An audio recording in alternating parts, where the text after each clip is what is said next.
Nag-adjourn na ang ika-6 na araw ng impeachment trial ni Vice President Sara Duterte ngayong Miyerkules, July 15. Narito ang ilang mahalagang kaganapan.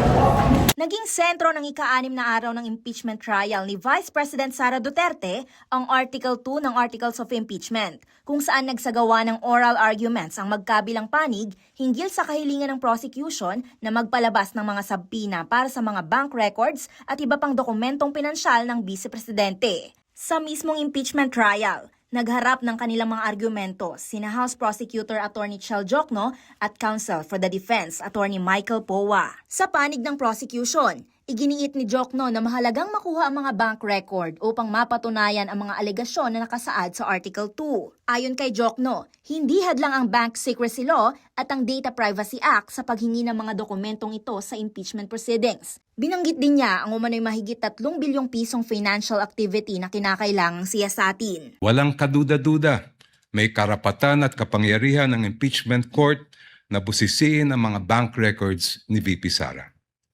Hindi rin po hadlang ang Data Privacy Act. The law itself affirms that confidentiality shall not apply, and I quote, should the personal information be needed pursuant to a subpoena duly issued. Mariin namang tinutulan ng depensa ang kahilingan ng prosecution. Ayon kay Powa, ang pagpapalabas ng sabina ay dapat may definiteness at relevance. Iginiit ni Powa na ang sabina ay hindi maaaring maging instrumento ng isang fishing expedition o paghahanap ng ebidensya ng walang sapat na batayan. Ipinaliwanag din niya na nilalabag umano ng kahilingan ang due process dahil hinihingi nito ang malawak na hanay ng mga dokumentong sumasaklaw sa halos 20 taon.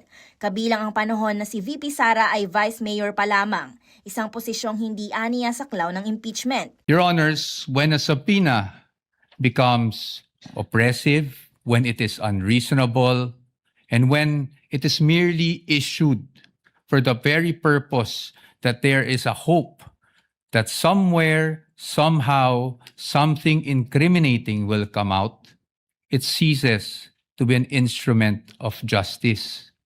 It becomes a weapon of a fishing expedition. Sa rebuttal, iginiit ni Jokno na ang usapin ay hindi pa patungkol sa pagtanggap ng ebidensya, kundi kung maaari lamang bang ipresenta ang mga hinihinging dokumento.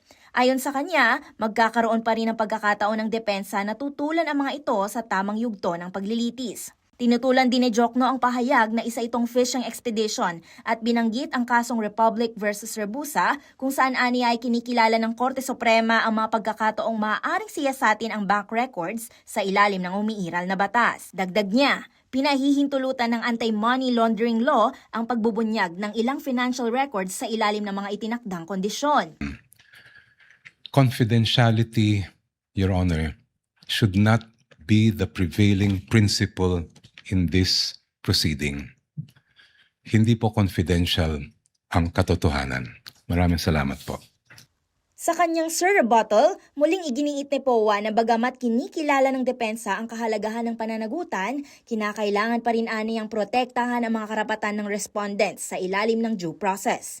Binigyang diin niya na ang mga maaaring maging batayan ng impeachment ay dapat tumutukoy lamang sa mga ginawa habang nanunungkulan sa isang impeachable office at may malinaw na kaugnayan sa naturang posisyon. Nagbabala rin siya na kung papayagan ang sobrang lawak na sabpina, maaaring lumampas ang impeachment court sa itinakdang saklaw ng batas at mauwi sa judicial legislation. Tinukoy rin niya ang impeachment trial ni dating Chief Justice Renato Corona bilang hiwalay na sitwasyon na naganap bago ang desisyon sa Duterte versus House of Representatives at iginiit na hindi lahat ng naging pamantayan doon ay maaaring otomatikong ilapat sa kasalukuyang kaso. Hindi po namin sinasabi na kung sakaling nagkamali man ang Vice Presidente, kung sakaling may paglabag man sa batas ang Vice Presidente noon, ay hindi na pwedeng maparusahan.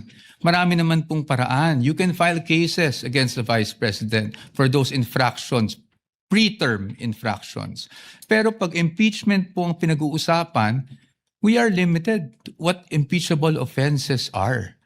Matapos ang oral arguments, inanunsyo naman ni Lead Prosecutor Congressman Jerve Luistro na binabawi na nila ang mga natitirang testigo sa Article 4 at tanging si NBI Director Melvin Matibag na lamang ang susunod na testigo para rito. Nagpahayag naman ng pagkabahala ang depensa kaugnay sa naging pahayag ni Private Prosecutor Attorney Lorna Capunan kahapon.